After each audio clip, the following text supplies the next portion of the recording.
Hello, today we're going to do something a bit different than we do on Mondays. It's not going to be an IDOSIO quiz. What I'm going to do is work on some of the things you're doing on Tuesdays. When you're doing the questions on Tuesdays, a lot of you are struggling on the same things. So I'm going to use Mondays to try and fix some of those problems that we have on Tuesdays. So today we're going to look at prime factorisation. Now, before you start, what I would like you to do is I want you to do Hegarty Maths clip 28.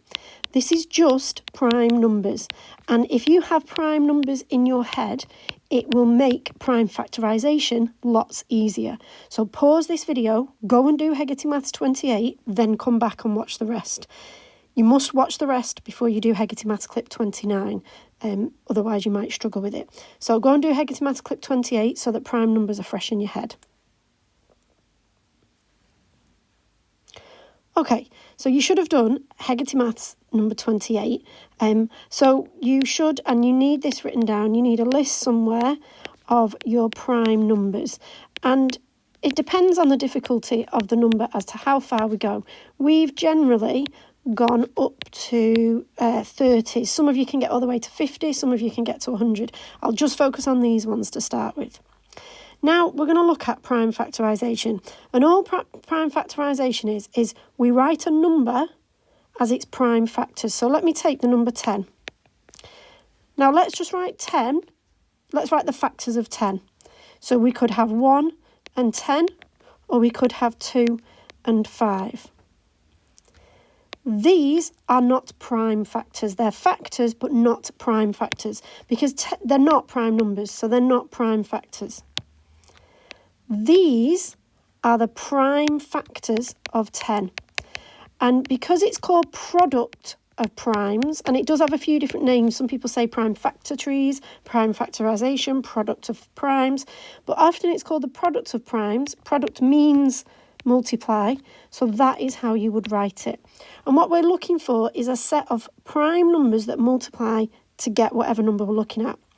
Each number, so 53, 94, every single number has a unique product of prime factors, so it's always different for every number. No two numbers have the same product of prime factors, and often there's more than two numbers. So with the number 10, you can see it's two numbers. Let's look at the number 20. So some of its factors might be 4 and 5, or 2 and 10. Now, you can list the factors and you won't find a pair where they're both prime. So what you have to do, I'll show you. We're going to do 20 on another page. So what we do is we do this thing that I call a tree, and we split it up. And we're going to use, the first thing we're going to do is use that pair of factors. So we will use 4 and 5. And you have to ask yourself the question, is one of those a prime number? Yes, it is. So I'm going to circle it. And by circling it, it just tells you you can stop at that branch. You don't need to take that branch any further. But the 4 isn't prime, so I need to go further. Can I split 4 up? Remember, we're always talking about product, always talking about things that multiply. There's no adding in any of this. It's always about multiplication. So which two numbers multiply to get 4? 2 times 2. And are they prime? Is 2 prime? Yes, so we circle it. Now, we have circled the end of every branch, so there's nothing more that I need to do. All I need to do is write them out. And how did I say we've got to write them out? Remember, this is called product of primes. We know product means times, so we have to write them out like this. We're not listing them like factors like we were before. We're writing our product of primes. So that would be the answer to the prime factorisation of 20. I'm going to do 2 more, then you should be able to go and do the clip. Next, let's try a harder number. Let's try the number 42. Now, I'm going to show you this using in 2 different ways, because there's a right answer, but there's different ways of getting that answer. So, can you split 42 into a pair of factors? So what times is to make 42? You could have 2 and 21, that would work. 2 is prime. Or you could have 6 and 7, that would work. 7 is prime. And it doesn't matter which way you start this off, we will still get to the same result. Now I'm going to split that branch. That's 3 and 7. They are both prime. And over on this other example, I'm going to split that. They are 2 and 3. They are both prime. Now, if you look at the circled numbers, they're the same on both prime factor trees. It doesn't matter which way you split the numbers up, as long as you're splitting them up into 2 factors. So here I have 2 times 3 times 7, and here I have 2 times 3 times 7. And it doesn't matter if you write them in a different order. That means the same thing, doesn't it? Now, when you're doing it, you don't need to do 2 methods. I'm just pointing out that you might have a different one to someone next to you in a class, and that's fine. You don't, as long as it's the answer. It's this that goes in the answer space that's important. You can split the number up as much in any way you like, as long as you keep splitting it into 2 factors. You stop when the factors become prime. Try one more. We'll try a slightly bigger number. Let's try 140.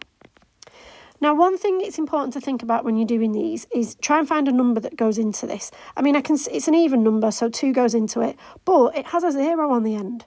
So what do I know has to go into it? This has to be something times 10. So I'm going to do 14 times 10.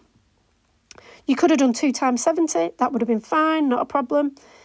Now, neither of these are prime numbers, so I have to continue on both branches. 14 is 2 times 7. And they're both prime. 10 is 2 times 5, and they're both prime. So this one is 2 times 7 times 2 times 5. Now that's fine, and that is an acceptable answer. What you will usually see, though, is you will see people putting the smallest numbers first and writing them like this. And the other thing you will see is people doing this. But this gets you full marks in an exam. It doesn't have to be in either of the other forms. It's just if there's a multiple choice question, they'll probably give you some of these as the options. Okay, that's all I'm going to talk about today on prime factors. You need to know your prime numbers. You need to remember this is all about multiplying. Split these numbers up into 2 factors. Split them into 2 numbers at times. And make sure at the end you write a multiplication sign in between your numbers. You mustn't write a comma. You will lose marks for that. So you are now going to work on Hegarty Maths clip 29. And I want to see that one. You need to try and get 100%. There's no reason you shouldn't get 100%. You need to do your trees for every question. Don't try and do it in your head. There are too many numbers to remember. So write your trees in your book, and you need to get 100%. You should be able to get that. Get that one done and have a good day. Hopefully see you soon.